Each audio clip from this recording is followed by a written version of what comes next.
Of our pre-symposium panel. I'm so excited to dive in. We're going to be talking about how to build a culture of embracing mistakes. I'm really excited to see where this conversation goes.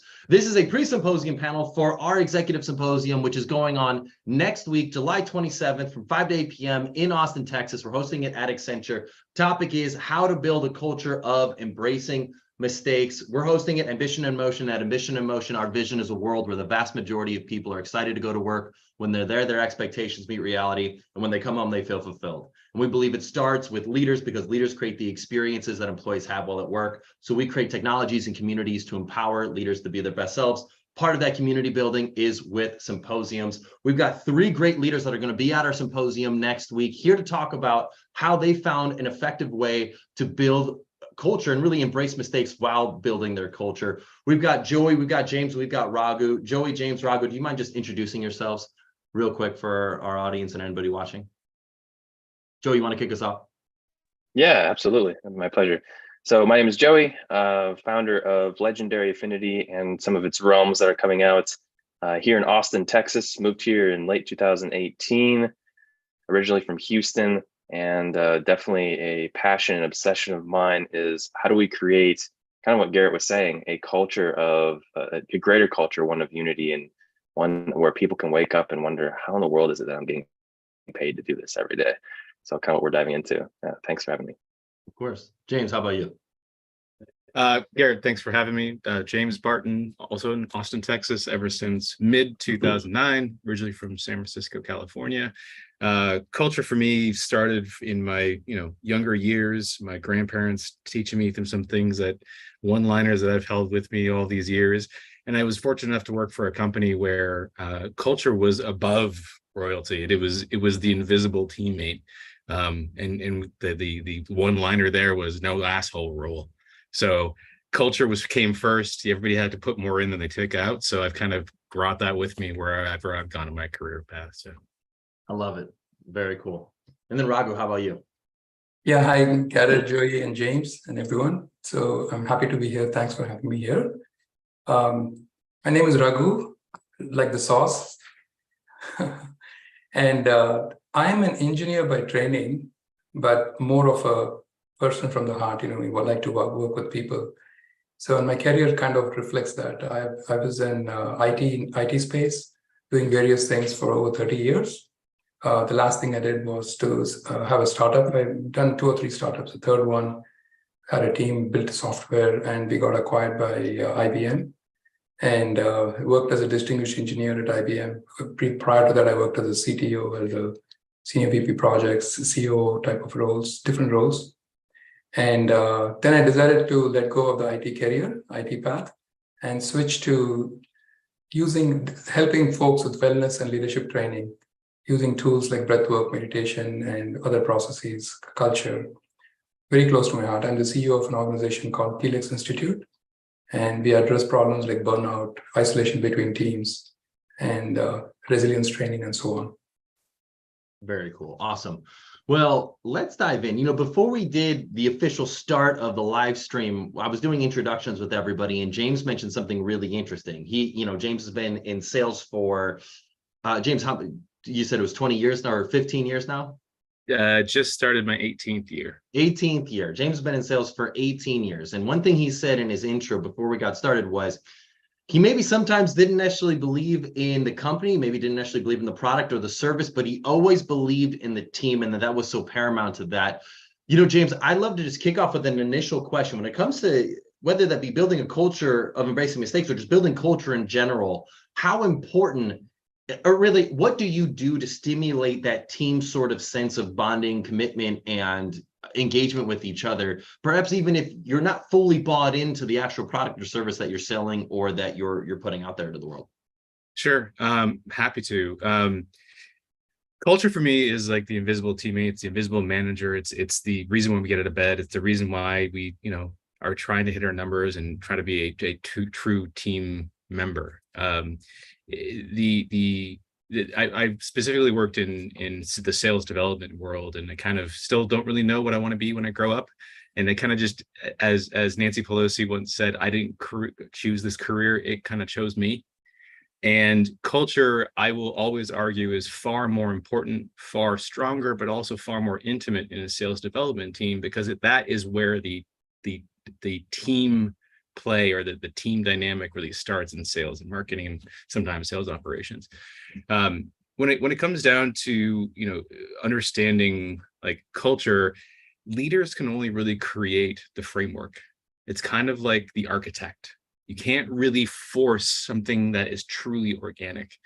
The best you can do is empower team members, bring in people who kind of align that culture comes first, culture is king or queen, and make sure that everybody kind of understands that, we don't violate the no asshole rule. We treat everybody with respect, but also culture is something we always have to constantly reinvest in. You fuck up, don't make a habit of it, as my grandfather once said. And if you fuck up, share it. The screw ups are that much more important. You don't really learn that much from success. You learn far more from failure. And if you have a team all kind of being on the same wavelength, everybody's different, everybody's cut from a different cloth. But if everybody knows that they're going to share the successes and the small failures they can watch out for, that truly, I think, is where the reinvestment, the organic side of culture really gets kind of the seeds in the growth that over time. And after a while, leaders just step back. You don't really need to push and try to or inorganically create something that's not there, because it's going to grow on its own. You have to defend it, uphold it, keep it clean, make sure, get things in and out that are important. But for me, culture is the reason why I'm smiling every day.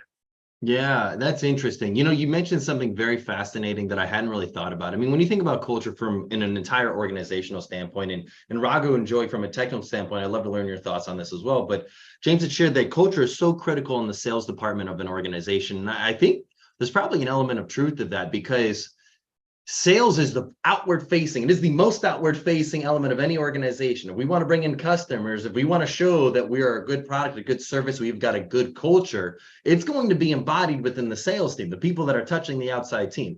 Sure, we've got, the tech team, we've got the ops team, we've got the finance, the HR team, we've got different teams within our organizational unit that also embody the culture. But I think sales is a fascinating take on culture, because you're probably right. Like, people can sniff it out if they sense that you're not really bought into the product, the service, the culture of the organization. Not a high likelihood they're going to end up buying from you. But Joey, Raghu, I'd love to learn, what are your thoughts on this topic, this concept of, I guess maybe the question, to be very clear, is it more paramount to focus on culture in one element of the organization over another? And I know that may sound like we don't want to play favorites with any of our kids, but I think that James has got an interesting point here about sales. It is the most outward facing element of the organization. But Joey, Raghu, what are your thoughts on that?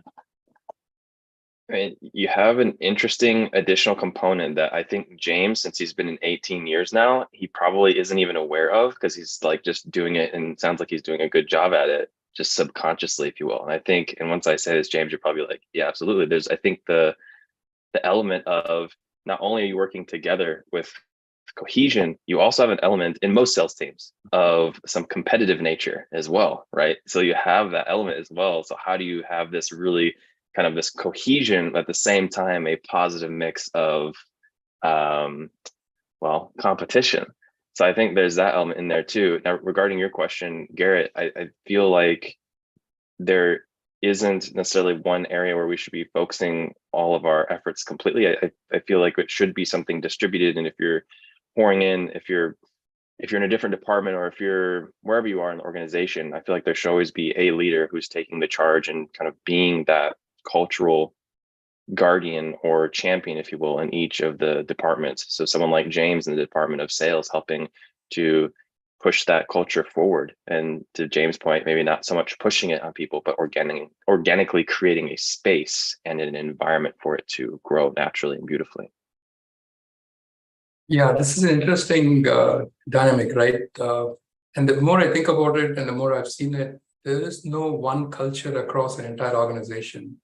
Like, the front office of an organization can, like, for example, if it's in hospital or if it's a critical kind of mission critical kind of applications, it's very different from sales and marketing kind of organizations, very different from engineering, product development kind of organization, on very different when you have a distributed organization, like people from different cultures truly interacting together through offshore development and all these things into an organization, right?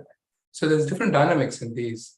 So while it's good to have a common set of values or principles or driving factors for culture, I think allowing, like what Joe is saying, organically develop, and James mentioned this as well, organically develop, but recognize that there's a possibility of slightly different cultural behaviors and traits that come up in these organizations, and kind of shepherding them, I think, is very key. So, Raghu, you bring up a really fascinating point about there isn't one culture within any organization. You've got, let's say, front office, you got one department over here, you got another department over here, you got someone who's out of the office, maybe distributed. If that's the case, it would then seem that if we want to have the right culture, and the right culture being defined by our core values, our mission, vision, the things that, we see on the walls when organizations create their, this is what we're all about statements, it would seem that then hiring is paramount to this, because if we're hiring just for the skills and abilities, we might be neglecting some cultural elements. And I think if you start making exceptions for some people, you'll eventually have a team of exceptions. What are your thoughts on that? How do you go about ensuring that you're making cultural fits as hires and promotions too? This is something, and James, I think you could probably touch on this. I think a lot, and this is my hot take, and maybe it's not so hot. I think a lot of great salespeople are awful sales managers, atrocious, but they get promoted to sales management because they think that's their natural step. It's like, oh my gosh, I killed it on my sales. I beat every number. I should be the VP of sales now. I should be the chief revenue officer. It's like, hold the phone second.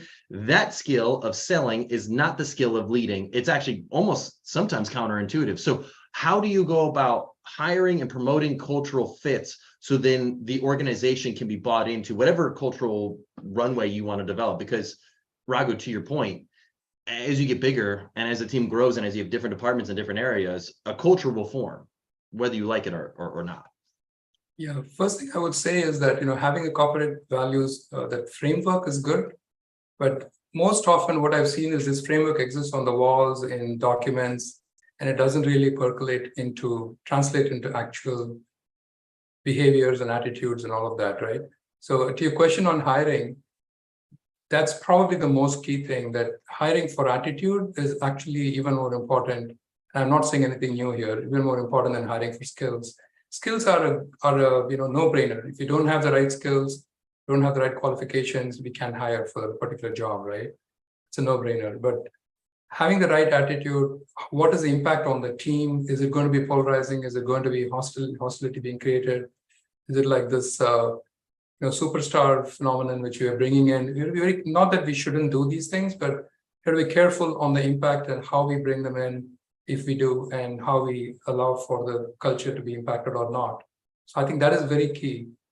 And this aspect of like the interesting example that you bring up on a salesperson, a high performing salesperson may not be the best sales leader.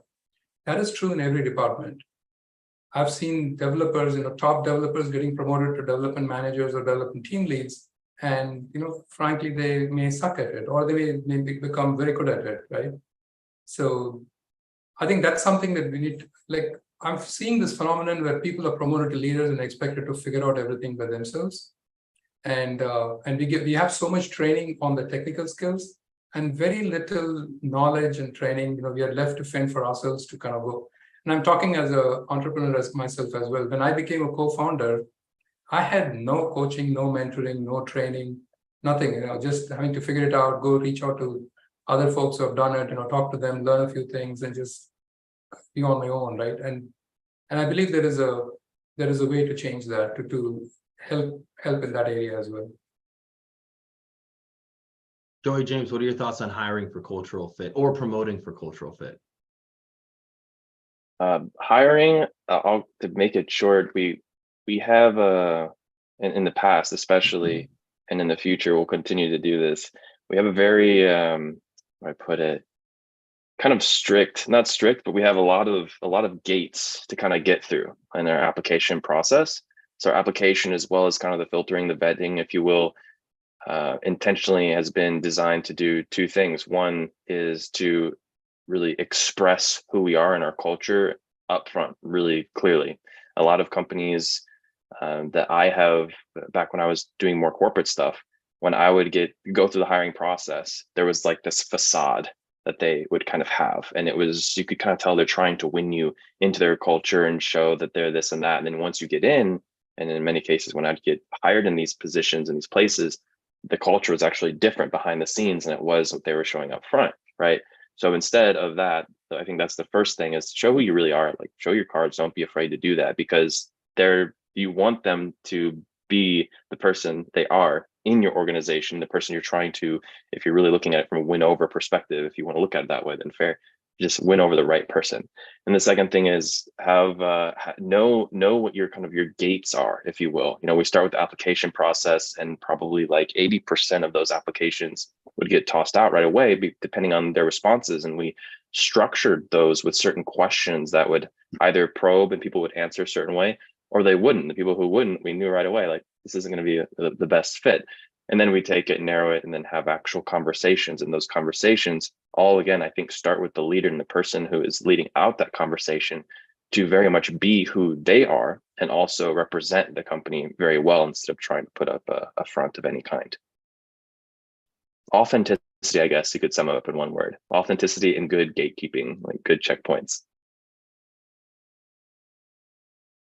I guess my turn. Right. Yeah. Could you touch on this point of exceptions of the rules, or when sometimes people make exceptions to the rules? Because I think, Joey, like, this idea of authenticity in the hiring process sounds idealistic and amazing, but sometimes we're like, we need to fill this hole, we got to fill this role, this has got to happen. Like, this person's got the skills and qualifications, culturally they could be a jerk, but like, we really need to fill this and get this position filled. Or they might not have the skills or ability, but they seem really nice and they seem eager and energetic, we got to fill this role, let's put them in. I think that's where you have to kind of make a decision and set expectations for yourself and the company of what role are we really looking for? Are we looking to fill in this kind of tactical role, or are we looking for a long-term cultural fit? And sometimes you can't necessarily have both. You can hope and take the best shot, but if, like you said, that is a different situation. If you really want to fill this role, then you need to have those expectations set, try to find the absolute best fit, and especially someone who is flexible, open to learning, wanting and desire to have that learning experience and that growth. And then you can hopefully foster that culture within them. Otherwise, then you got to look at it as, say, this person or this is going to be more of a tactical fill. Yeah, James, what are your thoughts on that? I have a lot of thoughts on this, because I've specialized in a leadership route that hires the green professionals, the early stage sales or pre-sales kind of sales development prospectors. And you don't have a lot of background or history to go off of. You have a resume that's like that short, right? So it starts with a relationship with your talent acquisition partner, for sure. Make sure that you're on the same page with them. Their similar role to a sales development rep, very foundationally the same thing, creating new relationships, connecting people with the goal of very similar. But then it's the qualification, it's the questions you ask. I run away from the traditional hiring questions, interview questions for candidates that they're like, yes, of course I did this, I was 110%. I'm like, what's the most interesting thing you learned recently? Why? Like, make them think, make them talk, make them tell a story, because that's going to give you an open door, to what they're going to be like culturally. It's got to be organic, and organic things grow and evolve and change. And I've probably learned more from my team members over the past, whether it be a teammate or a direct report over the past 17 plus years, 18th year doing this, than I've probably taught them of how culture really looks. Even to your point, Joey, of competition, a few companies ago, I was told, I don't want to hear how I'm doing against my teammates. I want to know how I'm doing against my target and celebrate it with my other teammates who have gone over target too. Don't tell everybody like, I was 300%, or like, I was 101%, or like, oh, you suck, you were 17%, right? Like, that doesn't culturally do anything. It's almost worse to be like, Joey, you outperformed Raghunath this month. It's like, that doesn't actually help culture, right?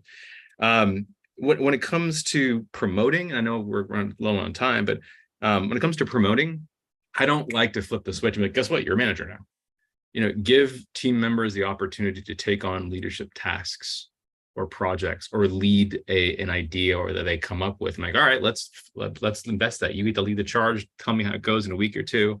But also, if we want to put them into like a tryout, like full-time thing, I like to do kind of a team lead dynamic temporarily. You give them both the responsibility set of an individual contributor, so they still have their own money coming in, but they have got a little extra money coming in tied to their kind of small team we can select for them. So it's difficult to hire because you're kind of blindly hiring the green professionals, but they don't want to be in the job on my team for very long. It's a stepping stone.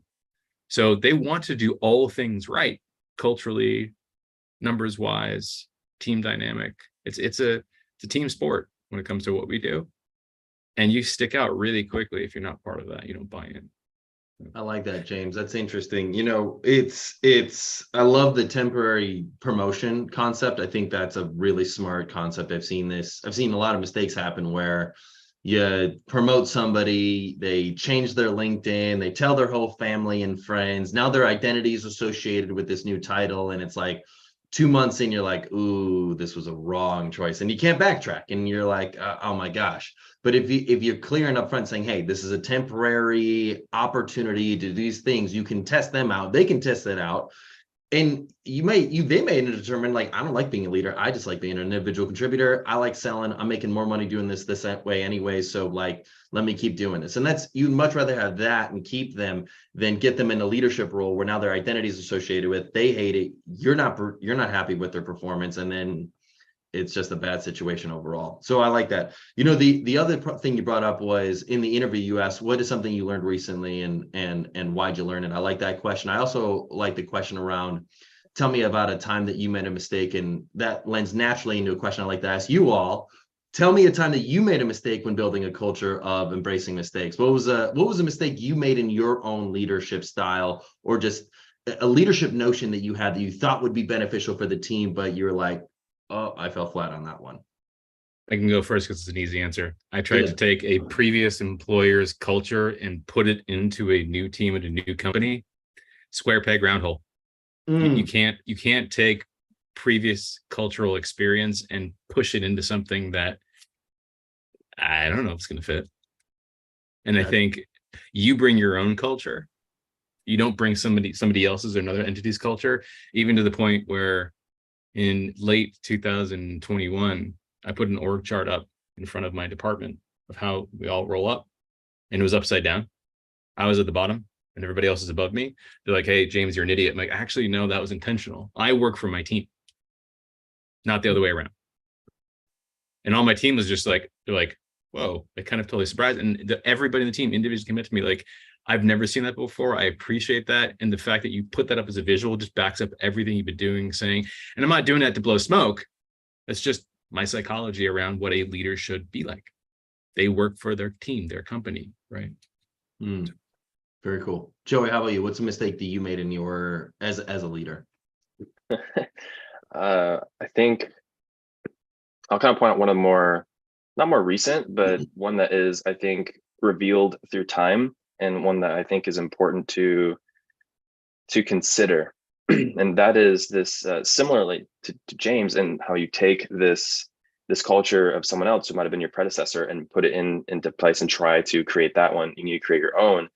If you've started your own company, if you are the founder, if you're the CEO, and you've been running your company for a while, you have to also remember that even though your culture is grounded and rooted in something that is still kind of the same, it actually changes, it morphs. And I made an assumption that this is the same culture, it will always be the same. People change, our priorities change, our needs change, right? Like people start, whatever, they start having different seasons of their life or different things that they go through in life. And it doesn't mean your culture changes, but it does mean that you need to be at least thoughtful of how do you then structure other elements? Like there are a ton of, micro elements, even things that you used to do maybe as team building that also changes based on the season that your business is going through, based on the relationships and those new dynamics and levels or new individuals who have been added to the team, right? There's always this this growth and this evolution that is hopefully happening within every organization. So taking that into account, I feel like I was a little bit late, I confess, in some cases, to realizing that, and realizing that my culture, even though it is the same and the essence of it is all grounded and rooted, it kind of has to pivot a little bit. It's like, you know, a tree or something in the wind. It has to have some give to blow in the wind and be able to adapt to the circumstances that are around.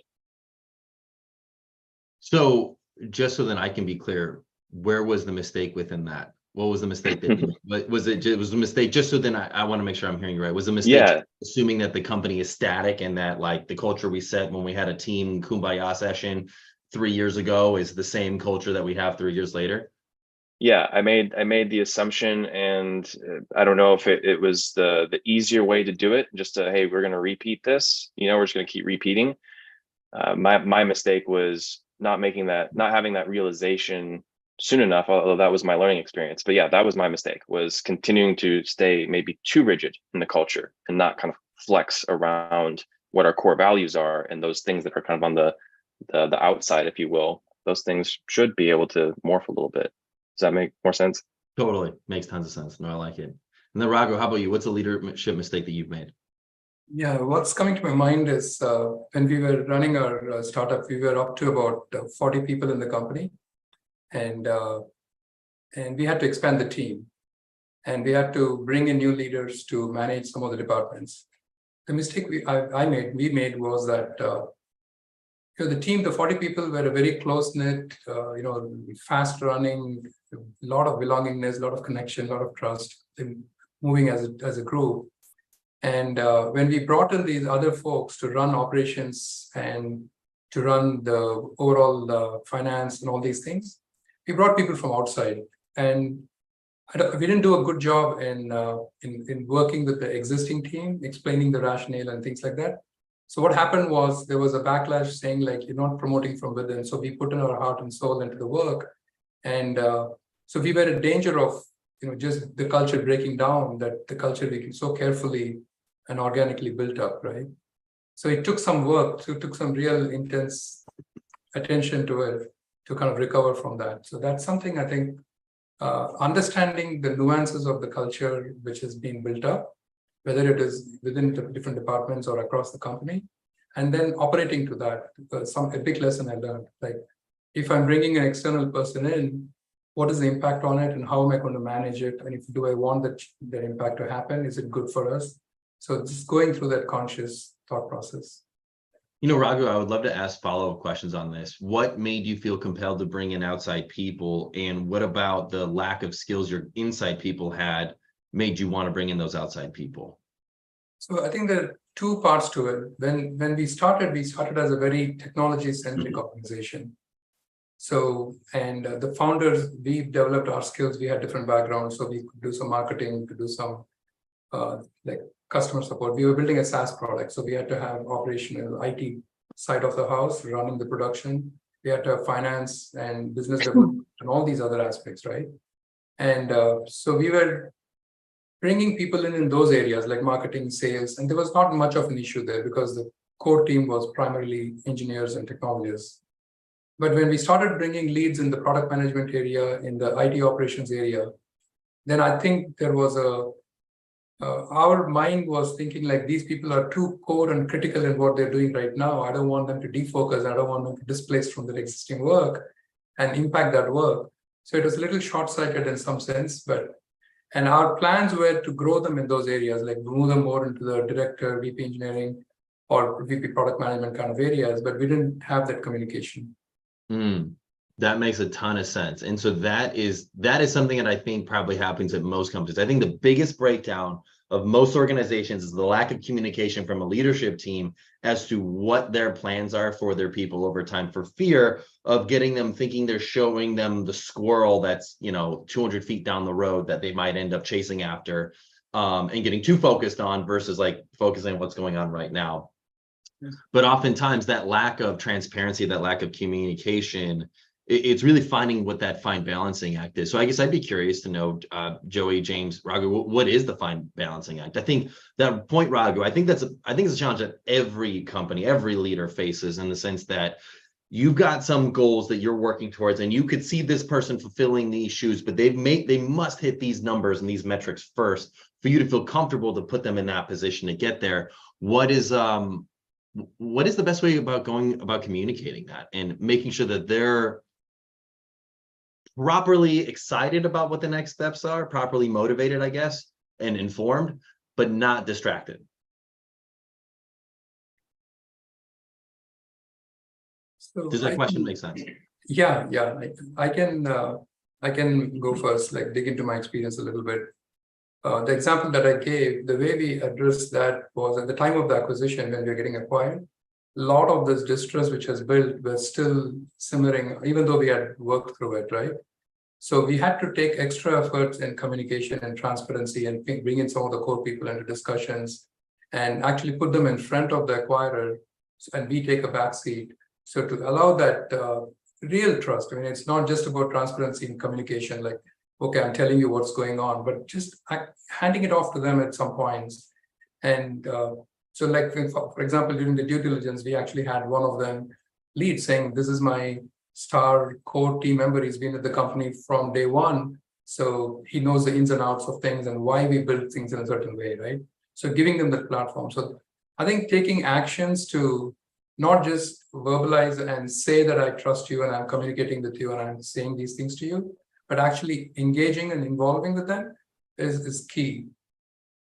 And we were able to turn that around. We could regain some of the trust and all of that from these folks. Joey, James, what are your thoughts on that topic of what is the best way to communicate plans for people and goals and aspirations as they move forward without distracting them while still keeping them properly motivated? And by the way, you could say, I don't know if I have a great answer to that too. I mean, I think that's an answer, if we can figure out, could be huge for a lot of companies. Go ahead, Joe, if you're ready. Yeah, I mean, I can go into what I'm exploring right now. I don't think I have the magic bullet answer, and I think that's going to be something that's ever evolving as well. Right now, it's I've been trying a more collaborative approach. Right, we've built this culture. We've had these relationships in the companies for several years.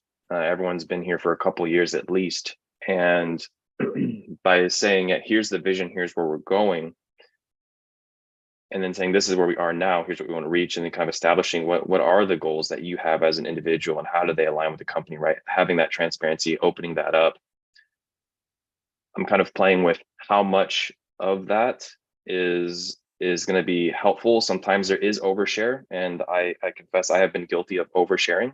It's part of my testing process. So testing this out, and it's like, oh, that was too much, or that was too little. So instead, we've kind of pivoted a little bit to doing it in a way that's collaborative, like kind of curtain revealing it, as we call it internally, just like revealing a bit of the curtains. Like, have you seen enough? Is this enough for you to see and understand? Is this good for you? And how do you feel? And having it be a conversation. You know, if I were talking to you, I would say, hey, here's where we're going. This is like the first layer. Here's where you're at. Here's what we see. How do you align with that? How do you feel about that? If you're like, yeah, that feels good. I kind of wish I knew a little bit more. Okay, cool. We'll reveal a little bit. Here's more of what we're trying to go and what we're aiming. And here's how, that's still your, coming back to you, right? As the person who is in the position, here's what you're aiming towards on this larger goal. And then if you keep asking more and more, we keep revealing more and more. So instead of it being this defined, here's what I'm going to give you and that's it, and here's what you're going to do and that's it, and we're looking at it from a position of how do we collaborate to tell this story together, if you will. How much, for the time that when you said that you shared too much with the team, the Jack Nicholson, you can't handle the truth. What was that situation like? I think a lot of times companies don't give their people enough credit, and so therefore they shroud everything in obscurity and oh, we don't know what's going on. Which I think there's to a point, but I think oftentimes they pull up short. What is that threshold for you where you shared too much information? You're like, ooh, in hindsight, I probably I probably share too much. Yeah, I think it comes down a lot to when I get really excited about something that's coming up, something that's new, and like for example, right now the company we're focusing on is Valent, and I see all of Legendary's companies and how they all combine together in the full ecosystem of all those companies, right? So if I go down on a rabbit hole talking about, oh, this is how this connects and this connects and this connects, that probably doesn't necessarily do service, because especially if they're trying to connect as well, and they're like, okay, how in the world do I connect everything that I'm doing to that? And it comes back to my leadership. It's like, oh, I need to connect those dots. If I'm really going to lead someone that far, I need to be able to connect the dots and not expect that they somehow have this telepathic ability, which in some cases we do, and that's cool, but not have this telepathic ability to understand exactly where it is that I'm coming from. So I think that has been some of the mistakes I made in the past, as well as, like you said, not fully trusting. And I think Raghu mentioned this too, on the trust component of it. You do have to have that element of trust, and trust them that either they'll tell you this isn't enough information, or that this is too much information, dude. And I think the second risk has been a perception that perhaps, I, as the leader, am getting too caught up in something different, and that's something that then also requires their trust to know that, hey, this is where we are, this is what the vision is, and this is what we're seeing. And you have to build that trust as well, that you're going to ensure that everything that's going is going to stay on track, and that it is in a safe space. James, how about you? Have you found the ultimate, I'm thinking of a genie with a magic lamp. Have you found the proper amount of communication to keep people optimally motivated while not distracting them? Also, as a follow-on of that question, have you found, is there a layer where there's too much communication? And if so, what is that threshold for you? First off, commend Joey for sometimes oversharing. Oversharing actually creates trust in my mind. Speaking from the greener side, the less tenured side of sales, they tend to, sales development reps are like, oh, you're okay, you're just an SDR, you'll get there. Well, you'll find out later. So empowering them to get more information into their heads about what's going on. I mean, there is a very definitive line that stuff you don't share, like corporate stuff that you're forewarned about that you shouldn't be sharing. But it's empowering. It's empowering to professionals, especially in the early days of their career, especially if they're used to being treated like the redheaded stepchild of an organization. It shows that you're investing your trust in them, and you don't necessarily have to say it, but be like, I'm trusting in you. I hope you can trust in me that I'm always going to look out for your well-being. There is no genie, especially with what I do, because on the grand scale of somebody's career, their SDR experience is about that long, right? It's 12 to 18, maybe 24 months at most, but you can have 10 times of an impact from the leader standpoint on a professional's career in those early days by not forcing them in the direction they want to go or don't want to go, by communicating them, setting the tone as to what you think good leadership looks like, to hopefully one day they can grow into a good leader one day. But I will always say to every team member, I lovingly say, I don't give a shit what you do next in your career, but I know you don't want to be here very long. It's not my pocketbook, it's not my resume, it's not my future. So let's start talking about things, how you are going about your process of what you want to do next, whether it's make more money, hit your targets, get promoted within the team, which is a different conversation than going outside the team. But start the conversation early on, because you have to respect them as human beings, as professionals, because again, I still don't know what I want to be when I grow up. I wish somebody had that magic wand for me, the genie in the lamp. Be like, James, you should be a stockbroker. I'd be like, cool, I'd make a lot more money. But the point is that in what I do, it's really hard to answer that question. I like that. No. As long as you respect, communicate, set expectations clearly, reinforce them. And one of the things I learned from Mr. Weiner, the former CEO of LinkedIn, the higher you go, the more you repeat yourself. It's annoying, but it's important. Oh man, that's a good one. That as you all are talking, I was thinking about this notion of culture and growing a message and a topic and a notion throughout an organization. And as you get higher in an organization, to, James, your point about, Jeff Weiner, yeah, you repeat yourself a lot, because that message, that value system, the vision, whatever the thing that you want them focused on, does need to be reiterated a bunch of times. And if you don't, and you don't reiterate that message to everybody, not everyone's going to be on the same page. But I also like the point you bring up about just giving people more credit than what maybe historical people have given them credit for. So by giving them more information, you can let them actually think and really maybe put the dots together in a way that was different than how you've historically done it, because maybe they find a new way that puzzle piece goes together, and it's better than what you expect. I think sometimes in a corporate environment, whoever the first person said, "Oh, we have to keep this shrouded in a secret," makes me think of if you guys ever watched that Saturday Night Live skit with Kristen Wiig, and she can't keep a secret that there's a surprise party, and they're like, "Hey, Kristen, we're doing a surprise celebration for Mike when he gets here. He's about to walk in." She's like, "Oh my God." She can't even handle herself. It's a hilarious skit. You should watch it. But the point is that most people can handle getting the insight as to how this puzzle piece fits into the subsequent puzzle pieces that make the whole organization run. So Garrett, can I add something? Yeah, jump in, Raghu. So on communication and transparency, and in fact, in most of the topics we've been discussing today, there are two aspects. One is how, as leaders, how we communicate, how we are transparent, and how we engage with the folks. But what I'm finding with larger organizations as the company grows and in big organizations is, how do you permeate that culture, who you are, through the rest of the organization? And it can't be who you are through the rest of the organization, because each individual is different, right?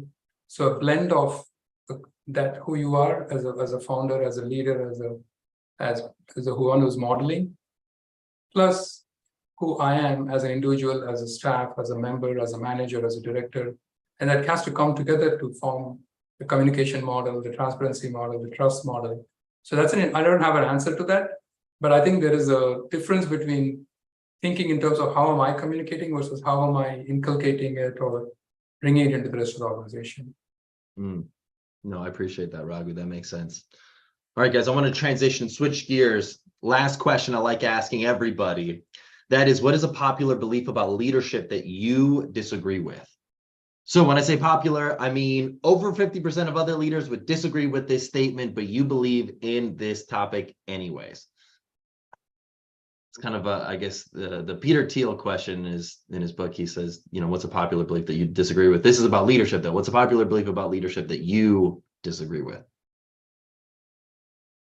Who wants to dive in? If you want, I can go. Go, jump in, James. I'm going to preface it before I answer it. Growing up in Northern California, and family being around it, the wine world was a big deal for my family. My dad thinks anything red is good, so he gets the cheap stuff. My mom, bless her heart, she just liked really expensive Chardonnay. But my sister married a guy who was from wine country. His dad worked for a bunch of wineries after he retired. And I was like, I want to get serious about this. And I got into the first couple levels of becoming a sommelier. So it doesn't really matter. It's more just education, the first couple levels, before you get up to the higher levels and there's movies and documentaries about you, right?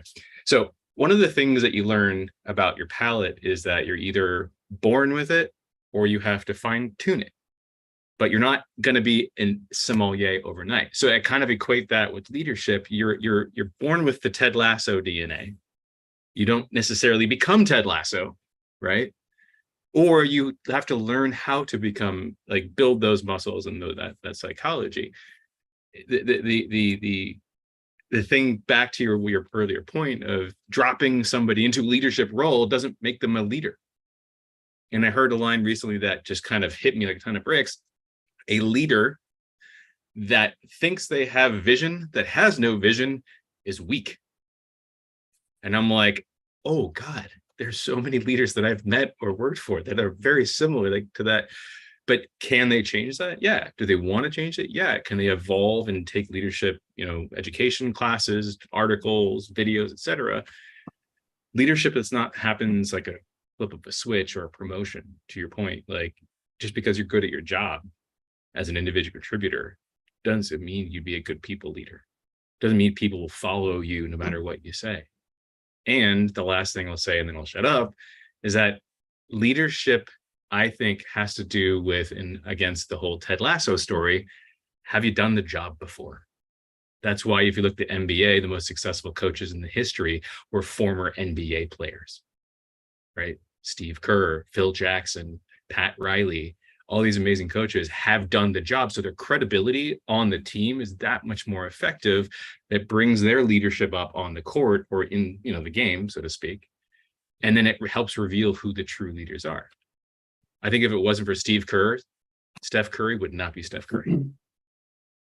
I think it's a fair point, and I like that one because I actually think I disagree with that. That's the beauty of a point. I know a handful of CROs that were never actually salespeople themselves, but they led really strong sales teams. Fair. But I like it. I like the point. It's a popular view about leadership. To be fair, there are NBA coaches that never played in the NBA. That's true. Fair. And that's why I like it. That's the whole point. That's a great answer because I don't even know if I agree. Yeah, I think I actually disagree with that one. But that's the great point, is that it's truly a good answer because, at least I disagree with it. So I like that, James. That's cool. Raghu, how about you? What's a popular belief about leadership that you disagree with? So this is my disagreement is with the concept of leadership styles and saying I'm this kind of a leader, I'm this kind of a leader, I'm aiming to be this type of a leader, whether it's a participatory leadership or delegation leadership or leading from the front or leading from the back or being assertive, being strong. There's all those various discussion of styles and all of that. But I truly believe that the leader needs to be more fluid in the style and the approach, more dynamic. And the key skill for that is to be more present. Just really be in the moment, in the situation, hear, listen, understand, observe, and then engage in the appropriate manner. So sometimes it could be an assertive style. Sometimes it could be compassionate, hearing, working with an employee, or I'm in a board meeting in a hostile discussion, and how do I engage and what is it? So being able to get out of this image, I am this kind of a leader, and being able to comfortable in operating outside of that image, right? So that requires a higher degree of centeredness, and I think the true leaders actually do that. And we will not articulate it, we will not crystallize it, but I believe that's true leadership, being totally present. And I disagree with James in a little bit, in the sense that everybody has this ability, whether we have honed this muscle or not. And whether we can gain the title of being a corporate leader is different, right? But truly, everyone leads in some sense, shape, or form. They're leaders, right? And how good they are is really to do with the mind training. Is my take on it. I like that. And then Joy, how about you? What's a popular belief about leadership that you disagree with? Yeah, I feel like mine, with the slight backstory, was when I was working in the corporate space, it seemed like a popular belief in leadership was what we talked about a little bit earlier, was kind of shrouding certain pieces of information. And I came in, I was right out of college, so I came in at the lowest level, and it seemed the lower you were, the less you knew, the less you were privy to, and kind of the less important in a way you kind of felt. And it was the same among my peers. And for me, being a very vision oriented person, I always wanted to know more of the why. And that wasn't out of, a curious person, but not just because I was curious, but also because I felt that I could be of greater service to the organization if I had a greater understanding of where we wanted to go. So I don't know if it's still a popular belief, but it seemed to have been when I was working in corporate all the way through probably 2018, even from when I was doing some of the part-time stuff on the side. And that is that, you should only be showing your employees or your team members a certain amount of information. And I do believe there is probably a point where it should stop. I mean, I do believe that, but I do believe that the threshold is probably greater. And it's probably a little bit further, as I think we all kind of talked about earlier as well, that we should have a little bit more trust. And sometimes we underestimate what our team's capacity is to understand and see through certain parts of that veil. So yeah, that would be mine for sure. I like it. Well, James, Raghu, Joey, this has been fantastic. Thank you all for your insight and your input. If you're watching this and you want to meet these three incredible leaders, come to the Executive Symposium next week, July 27th, 5 to 8 p.m., Austin, Texas at Accenture. I'll post the link to RSVP in the post for this post here. Love to see you there. If you have any questions, send me a direct message. But thanks for your time, everybody.